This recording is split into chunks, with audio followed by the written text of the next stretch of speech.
Bonjour mes petits lapins. Voici ma pensée du jour. À moi que j'ai.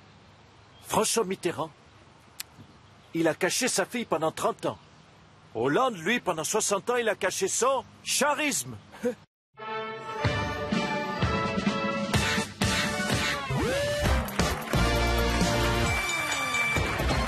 Bonsoir à toutes et à tous, nous sommes le jeudi 27 octobre et comme tous les soirs, c'est Nicolas Canteloup. Bonsoir à tous, Nikos. Mon petit cadeau du soir, voilà. Qu'est-ce que c'est que cette gerbe de fleurs? C'est pour moi? Oui, non, c'est pas pour vous. C'est parce que c'est l'anniversaire de François Mitterrand, les 100 ans de Mitterrand, et j'étais oublié, c'était hier. Ah, parce que c'est hideux, c'est des fleurs en plastique, ça porte malheur. Ah oui, mais j'allais pas lui offrir un écran plat. Hein. En tout cas, François Mitterrand est devenu une sorte d'icône de la gauche. Aujourd'hui, il est très aimé, alors que lui, François Hollande, il n'est pas très aimé. Il a atteint le record historique de 96% d'insatisfaits, Nicolas. C'est dingue. Hein. Mais ça, les politiques, pour être aimés des Français, il n'y a que deux solutions. C'est soit le décès, soit la maladie grave. Ça donne envie. Hein, Donc François, toi de choisir. Non. Pour le premier titre, nous recevons Alain Juppé. Excusez-moi, Aliagas, mais je crois que j'ai un pouls dans le... Ah non, c'est une tique, dis donc. Je vous en prie. Alors, Monsieur Juppé, le Parisien parlait de vous en disant que vous avez commencé le Sarkotour. Vous allez sur les terres de la Sarkozy, à Argenteuil, dans les Hauts-de-Seine, à Marseille. Vous allez faire une tournée, c'est ça pour les... Aliagas, qu'est-ce que ça peut vous foutre?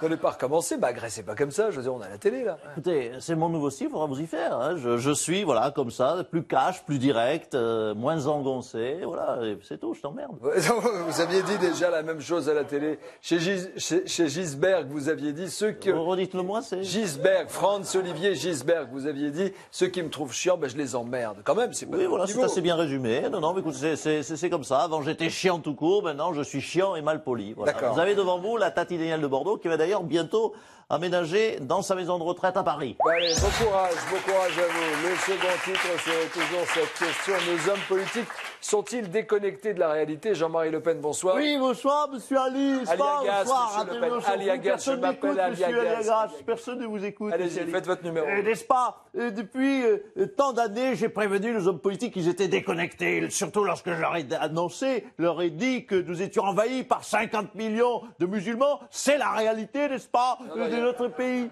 Donc j'aimerais... Monsieur Le Pen, il n'y a pas 50 millions de musulmans en France, il y en a à peine moins de 5 millions. Donnez des vrais chiffres, Monsieur Le Pen. Et alors, Monsieur Copé a bien divisé les pains au chocolat. Pourquoi, moi, je ne multiplierai pas les musulmans par 10? C'est comme ça, d'ailleurs, que j'ai construit ma carrière politique. Oh là là. Cinéma et politique font parfois bon ménage, surtout en version Canteloup. Regardez. J'aime l'écologie, c'est Oh, vraiment Léo. important. J'aime les femmes qui sont impliquées dans l'écologie. Oh, il aime les femmes écolos. Oh.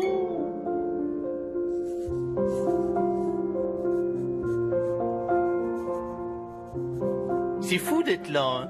Qu'est-ce que t'es beau, mon Leonardo. Bon, c'est bon, t'as bientôt fini avec ton dessin? Ça te dirait qu'on aille dans un endroit plus calme tous les deux? Oh, mais c'est autre chose que François, hein. Oh. Bon, les gars, pour 2017, plus de dérapage. On reste dans les clous et on évite de se faire remarquer inutilement. Alors, mon petit Rodolphe, écoute-moi bien, je suis désolé de t'annoncer ça, mais tu vas devoir nous quitter. Das war ein Befehl! Der Angriff Steiners war ein Befehl! Écoute, mon petit bonhomme, tu vas commencer tout d'abord par arrêter de me parler sur ce ton tyrannique. À chaque réunion, tu pars toujours dans les extrêmes. Alors écoute-moi bien, Rodolphe. Pour gagner, le FN doit apparaître comme un parti modéré, c'est tout. jage ich mir eine Kugel durch den Kopf. Attends, mais pourquoi tu me dis ça? Je ne t'ai jamais demandé de te raser la moustache, que sache. Bon alors, on va patauger, hein? Mais t'es fou, quoi, il y a plein de requins, il paraît. Bon, tu sais, en ce moment, je suis invincible. Le plus dur, c'est... Ouh, c'est les noisettes. Allez, un peu de courage.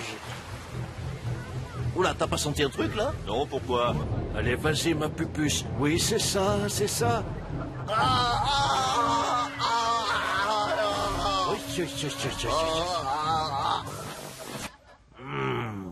Tu vois, je t'avais dit que tu te ferais virer, toi aussi. Dieser Versager, dieser Schmarotzer.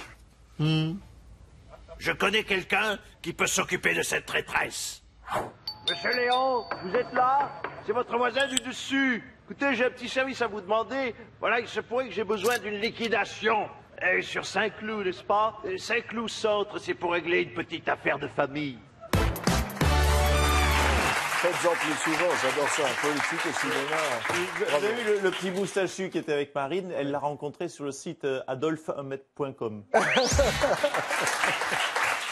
L'info politique, alors là, on rit, mais la guerre continue à Mossoul, en Irak. Jean-Marc Ayrault, bonsoir. Oui, bonsoir, monsieur. Vous êtes en charge du portefeuille du ministère des Affaires étrangères et la France s'est engagée militairement dans cette guerre.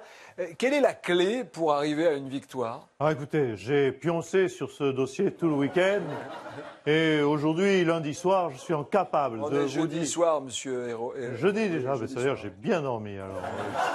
Donc, je vous disais... Qui dit guerre dit bien sûr transport de troupes, parachutage de vivres, d'où la nécessité, à mon sens, de construire immédiatement un aéroport. Vous n'êtes pas encore revenu avec cette histoire d'aéroport avec Notre-Dame-des-Landes. Vous le ressortez à chaque fois. Ça n'a rien à voir avec Notre-Dame-des-Landes. C'est l'aéroport Notre-Dame de Mossoul. Bon, allez, on va changer de sujet maintenant. Cette semaine, on a appris que près d'un Français sur deux âgé de plus de 30 ans serait obèse. C'est assez problématique, non? Il y a une solution. Laquelle? C'est de construire l'aéroport de Notre-Dame de l'obésité. Ok, on va s'arrêter là. Merci beaucoup, monsieur Ayrault. Dans un instant sur TF1, c'est Profilage. Oui, Nicolas. Oui, alors on a, pardon, oui, j'étais Vous étiez trompé. dans- On a reçu les audiences d'hier. On a cartonné. On a fait 50 millions de téléspectateurs. Merci vraiment de nous regarder. C'est fou. On n'a pas fait ça On a pour jamais- les téléspectateurs. Si, on a fait. C'est marqué. Ah non, c'est signé Jean-François Copé. Le mot de la fin. Le président de la République a un message à vous délivrer. C'est pour vous, regardez.